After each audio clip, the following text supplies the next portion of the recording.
TLDR, Pretty Little Liars hates gay people. I don't care if there's a gay lead. It is just a fact. Hello ladies, femmes, they, thems, and all my queer friends. My name is Zanae, and today we're going to talk about Pretty Little Liars, a show that not only manages to kill every single black person, but also treats their lead gay character like shit. Which retrospectively is still crazy because they were way ahead in terms of representation in their time. So what is PLL? If you're anything like me, you were obsessed with Pretty Little Liars. Pretty Little Liars, originally a book series by Sarah Shepard, came out in 2006. It follows the lives of four girls, Aria, Spencer, Hannah, and Emily, as they navigate life after the death and disappearance of their friend Allison De Laurentiis. They're suddenly stalked by a figure named A, who knows all the secrets that only Allison would have known, and they're now trying to navigate life while figuring out who A is to get rid of them. I first got a Pretty Little Liars book when I was 13 years old. It was around the time that my parents were getting married, so we were traveling to Jamaica and I needed something to keep me occupied on the 3-hour flight. So imagine this, you're 13, you're walking around a bookstore, and then boom, this synopsis catches your eye. Aria, Emily, Spencer, Hannah, and Allison have been best friends since the 3rd grade. They go everywhere together, thinking no one can come between them. If anyone is the ringleader of the group, it's Allison, and the other girls can't help but confide all their secrets in her. One night, during a sleepover, Allison goes missing. Her body is never found. The girls mourn her death but move apart over time, assuming their secrets have disappeared with Allison too. 3 years later, and Aria is having an affair with her teacher. Emily's questioning her sexuality. Hannah is a thief, and Spencer is flirting with her sister's fiance. They all think their secrets are safe until they start receiving messages from a mysterious A, who knows exactly what they're all up to and is threatening to spill the beans. Emily was questioning her sexuality. I was questioning my sexuality. It felt like a match made in heaven. I ended up clearing the book in 2 hours and then reread it 5 more times during that trip. I already knew I was queer. I've known since the age of 5, but there wasn't really any representation that I turned to, and Emily Fields was my Shane from the L Word. Like, I was praising this woman up and down. So, that was me on the trip to Jamaica. Fast forward to grade 9, and the only thing the girls in my class are talking about is Pretty Little Liars, the show. Pretty Little Liars, the show came out in 2010, and it was adapted by producer Marlene King. Side note, if Marlene King has one hater, it is me. If she has no haters, I am dead, because that lady absolutely destroyed Pretty Little Liars. I'm talking just put her fist in it and completely gutted it. Anyways, Pretty Little Liars, the show came out in 2010, and I started watching in 2013, and they were already on season 4 by that time, so I had a lot of catching up to do. The best part about Pretty Little Liars is that they would always take these summer-long hiatuses. So if you were a casual viewer or someone just getting into the show or someone who needed to, just watch it in like mass, you could do that during the summer months. And I wasn't doing anything else during summer break, so Pretty Little Liars became my obsession really quickly. And when I say obsession, I mean it. I was a dedicated fan. Fan page, Tumblr page, Twitter page. I was freaking journaling theories. Do you know how crazy it is for me to sit there and write a theory in a journal, not even submit it to a Tumblr page? I was writing it down in my journal. I was eating, breathing, sleeping, dreaming, drinking, living Pretty Little Liars. If you know BTS Army, Pretty Little Liars fandom in the early 2010s was that but worse. And if I had to choose a bias, it would obviously be Emily Fields. Emily Fields is one of the 4 main girls. She's a lesbian who happens to be a jock and is an only child. And I am 2 of those 3 things. A jock, even though I'm retired, I was balling back in the day, and a huge lesbo. So as you can see, how could I not fall in love with the character? It often felt like she was written just for me. Not only that, she's played by Shay Mitchell, who is Canadian and fine as heck. Shay Mitchell, if you're seeing this, I know you got a man, I know you got a kid, but I can be the stud that steps up. Call me, we'll go on that pizza date. A huge part of the show is around Emily navigating her sexuality, and in true young lesbian fashion, she was in love with her best friend, Allison. Now, as an adult, I can say that Emily and Allie had a very toxic relationship, but 13-year-old me was living for it. I was an Emerson shipper, and I'm unashamed. I don't care. One of my emails is Spemily Tacos Emerson. Like, I was the OG stan. I'm talking the kind of shipper that wrote fan fictions. And yes, they are up to this day. And yeah, I was really proud when I was getting over 100,000 reads. What about it? Bring back young authors. Anyways, Emily and Allison's love story is a tale as old as time. Closeted girl, Emily, meets her straight friend who uses her for practice, whether that's kissing or flirting or things like that. You know, very manipulative behavior. So when Allison went missing, I feel like it hurt Emily the hardest. Because even though Allison's feelings for Emily might not have been genuine at the time, Emily's feelings were 100% pure. Pretty Little Liars, the show, had 8 queer characters in 7 seasons and 3 black characters. Well, 4 if you count Troy and Belisario, because she's part black. Black queens forever, snow bunnies never. I said black queens forever, snow bunnies never. I said black queens forever. But regardless, these numbers are pretty crazy in comparison to how many people were either reoccurring or pop-ups in the show. Out of the 7 queer characters in the show, 4 of them die. And 2 of those 4 are black. And now that I'm thinking about it, both of them are lesbians.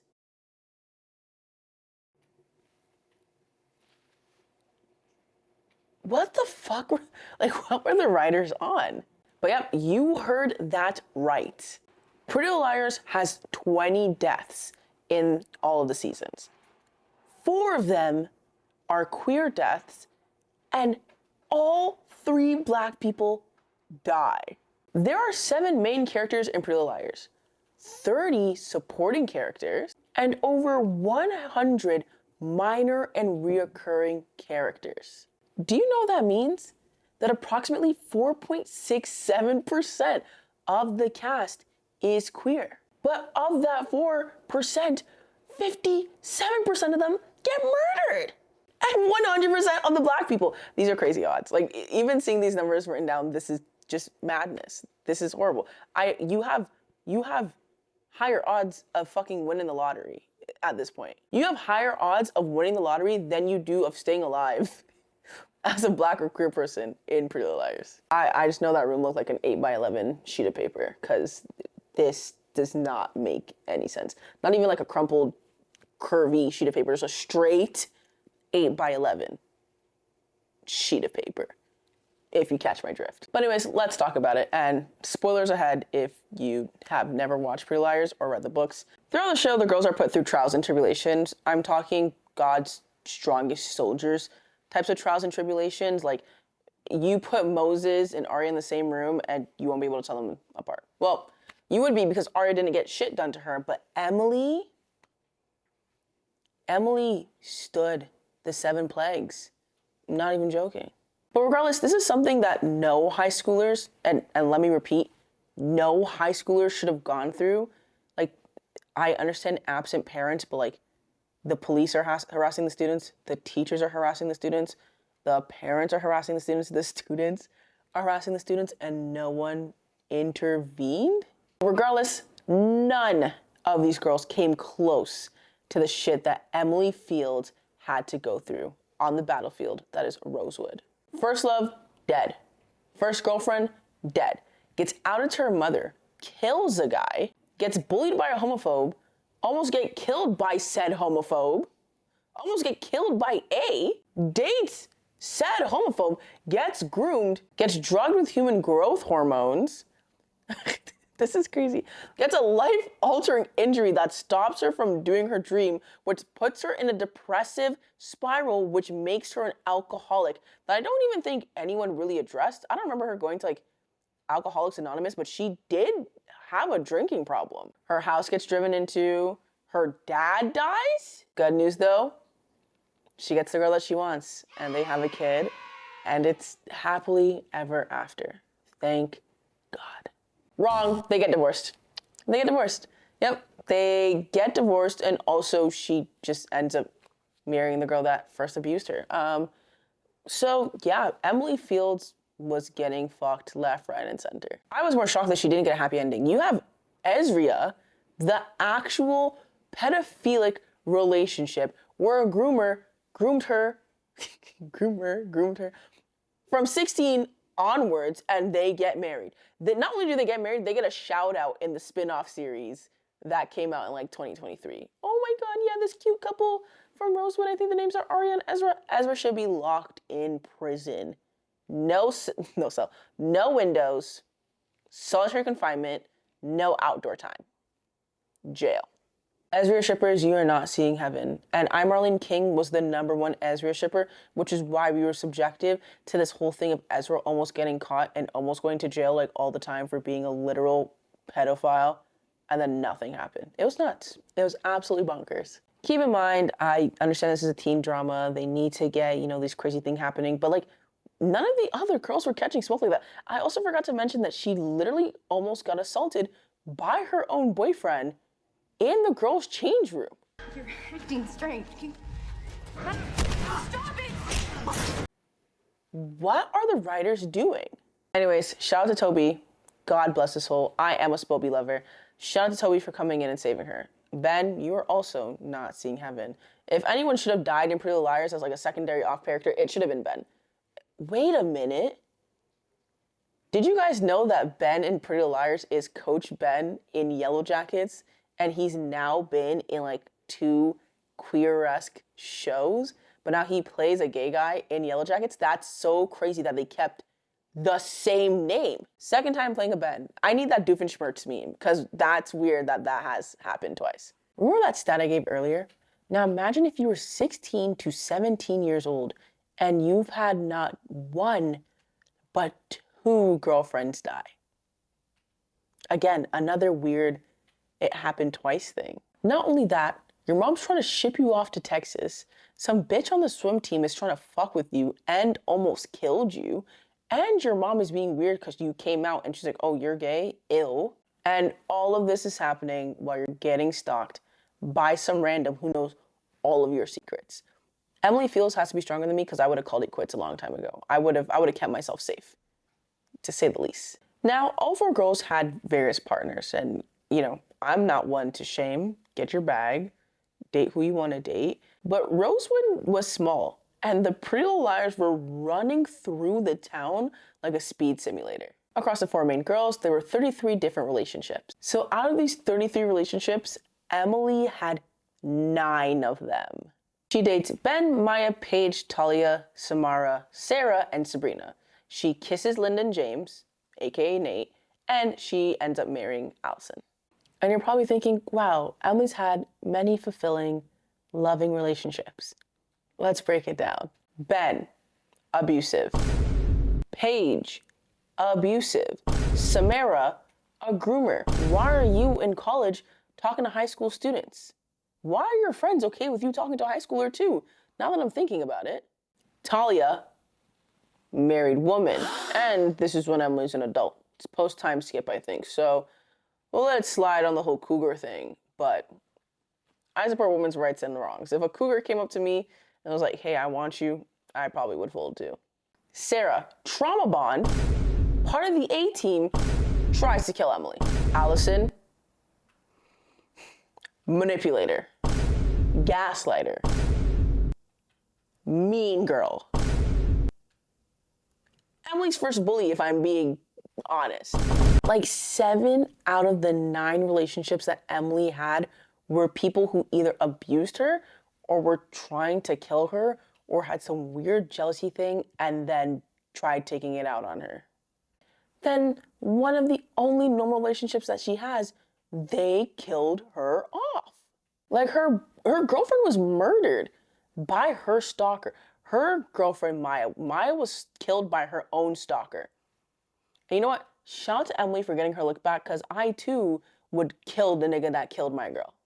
Oh, but Sinead, the other girls went through things. 1, you're wrong. 2, they're not gay, so I don't care. And 3, none of their partners die. None of the other liars have partners that just like none of them. You know the saying, there's no such thing as bad publicity? There 100% is bad representation. Especially when the representation is tokenized. Tokenism is the practice of making only a perfunctory or symbolic effort to be inclusive to members of minority groups, especially by recruiting people from underrepresented groups in order to give the appearance of racial or gender equality within a workplace or educational context. For example, Dumbledore is canonically gay, also fuck J.K. Rowling, but it doesn't alter the plot of the Harry Potter books at all. Or another example is when companies in June start branding everything in pride flags and rainbow colors. And then they just end up getting rid of all these things on July 1st and going back to business as usual. Pretty Little Liars would be a sellout AAA arcade the way they're filled with tokenism left and right. Did you see what I did there? Tokenism, token, arcade. It's all right, that one wasn't good, but I liked it. I'm actually really shocked that they didn't have like a GBF in the show that one of the girls had just as a side character who like never is in a relationship but is always giving relationship advice and is just overly flamboyant. Nothing wrong with that, but we know the stereotype. A secondary problem to bad representation is the idea that since we're on screen, it's a step in the right direction, no matter how bad the showcasing of queer people might be in said scenes. But there are so many different cases of queer trauma being used as some storyline in media. This is seen very frequently when it comes to both Black and queer stories, and often the overlap of the two, because again, out of the 3 Black characters that were killed, 2 of them were queer, and they make up half of the deaths of all the queer people in Pretty Little Liars. So let's get into some major deaths. Number 1, Maya St. Germain. Side note, Bianca Lawson has to be one of the finest people to walk this earth, and I'm 100% convinced that she knows the secret to the Fountain of Youth, because if you see her like progression from like being on Buffy to Pretty Little Liars and all the work she does now, it literally looks like she's aging backwards, like real life Benjamin Button shit. Bianca plays Maya St. Germain, who is Emily's neighbor. I'm assuming neighbor because like she can see when she's moving in and like she has really close access to Maya's house. But basically Maya moves into Allison's old house, and that's how her and Emily meet, when Maya is throwing out some of Allie's old things onto the curb and Emily's like, oh hey, welcome to the neighborhood. My mom is a part of the PTA and is a fucking massive cunt and made me come over here with this gift basket. But now imagine you're Emily and like your new ting moves into your ex-dead ting's house. Like what? Like this? All of this feels like some sort of evil force. Just be like, fuck you, Emily. Like, I'm gonna get you. Like, I have no idea what she did to deserve this. Like, imagine you're trying to hook up with her and then you just remember about all the times you hooked up with your dead ex. I couldn't even. So Maya helps Emily come into her sexuality. They date for quite some time before Maya's parents ship her off to rehab for smoking weed. As a Canadian, it's always funny to like look back on old TV and see how anti-weed the States are and how anti-weed they still are.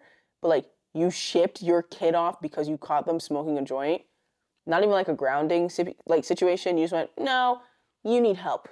You need some real serious help. You are an addict. So basically Maya goes MIA for a short period of time. She can't talk to Emily while she's at this like boot camp / rehab. And then when we finally get to see her again, she's been like super paranoid and weird. And then she gets murdered by her stalker, Lyndon. So death number 2 is Lyndon, Maya's stalker, killed by Emily. Honestly, deserved. You killed my girl, I kill you. Very simple math. Emily ends up shooting him, which you think would be relieving, like solving 1, the murder of your dead girlfriend, and 2, saving yourself because it was in self-defense. But no, she gets PTSD. Insane PTSD, which lasts a couple episodes versus Arya, who also kills someone who happens to be the 3rd Black character. And the way that they killed her was so crazy. Like, she ends up bunting her with a shotgun and she falls off a stage that's not even more than 10 feet high and ends up cracking her freaking skull open.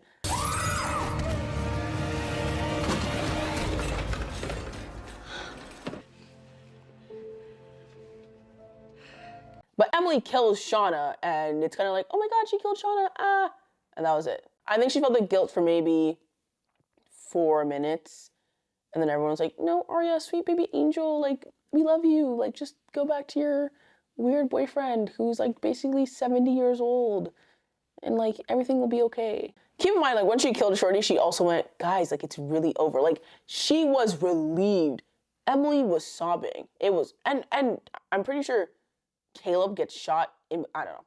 It was nuts. Death number 3 was Shauna. Shauna was in love with Jenna. Jenna was just using her. Shauna ends up dying after she's trying to confront the Pretty Little Liars by working for A, because again, she's in love with Jenna. And that is the 3rd Black death and the 2nd queer death in Pretty Little Liars. And again, the way that Shauna dies in comparison to, like, we don't know how Maya was murdered. We just know that Lyndon murdered her, and we know that Lyndon got shot, and then Shauna falls off a stage and dies. So after all of that, you're probably thinking, well, Zane, Pretty Little Liars came out in the 2010s. Like, there wasn't good queer rep. Like, we were just lucky to have a queer lead anyways. And I raise you a, no, that's not correct. But I would agree. I think at the time, Pretty Little Liars was good representation, but there was still great representation around in the 2010s. Like, there were many shows that were doing and, you know, writing queer characters properly. For example, Steven's Universe. I know how you guys feel about Steven Universe gays. I don't care. I was one. I was also an Adventure Time gay. Adventure Time should also be on this list because they were amazing for queer rep, as well as, like, talking about race and identity and war and all these other aspects that you would never think would be in a kid's show. And I don't care if these are cartoons. If you look down on cartoons, I need you to stop being so pretentious. You're missing out on a whole world out there. You know how the creators of Parasite were like, hey, if you're letting a little subtitle stop you from, you know, experiencing movies that are not in English, you are missing out. That's the same thing for people who don't watch cartoons. They're like, oh, it's for kids, me. You're missing out. Additional representation, Glee. And again, trust me, I know Glee was very, very problematic. But it still had an insane run of queer characters who weren't murdered, who often could just be queer at school. Maybe they got bullied, but then their friends would stand up for them. You know, typical teenager shit. Not getting stalked and almost killed multiple times and being stuck with abusive relationship after abusive relationship, but I digress. I remember the first time I watched Glee, all my friends were Gleeks, and I was like, oh, I'm so much better than them. I'm not going to watch the show. But I was like, you know what? Fine, let me see what it's about. Because the girl I liked at the time was obsessed with Glee. I put it onto the TV while we were watching dinner, and Kirk and his man, whose name escapes me, they were doing some cute little outdoor number, and I'm like, okay, so look at these boys singing, and then they kissed, and I remember my parents were freaking pissed. They were like, really? In front of my salad that I made for you for dinner in the house that I raised you in? This is before them turning around and you being like, okay, queen. But that show piqued my curiosity. You guys like that? My curiosity so much. And yes, I understand that these were 2 very different shows, but we have to remember that these were key in a lot of the development of queer youth at the time. Brittany and Santana were my royal family. I could not scroll through Tumblr without seeing at least 17 edits of them within the hour.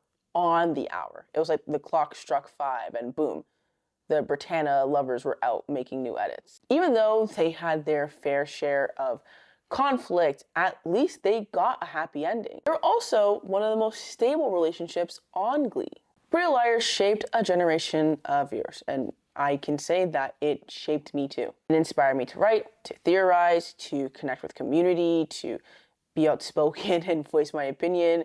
It also led me to creating some really fun fan pages and meeting cool people along the way. But as much as I loved and adored Emily Fields and found myself in her, Pretty Little Liars did not do her justice. Pretty Little Liars' misrepresentation and lack of care for their queer and Black characters just opens up a discussion around the limitations of writing these storylines without care or nuance. With the current media shift around queer stories, I'm hoping that we get healthier, happier, more coming of age and inclusive queer stories, ones that don't need trauma porn or trauma dumping or to see queer people get treated like shit constantly. No more queer trauma as entertainment. And again, if I ever seen I'm Marlene King on the streets, we're scrapping. That's all I have to say. So stay safe, stay hydrated, and don't forget to thank a lesbian today. See you guys in the next one.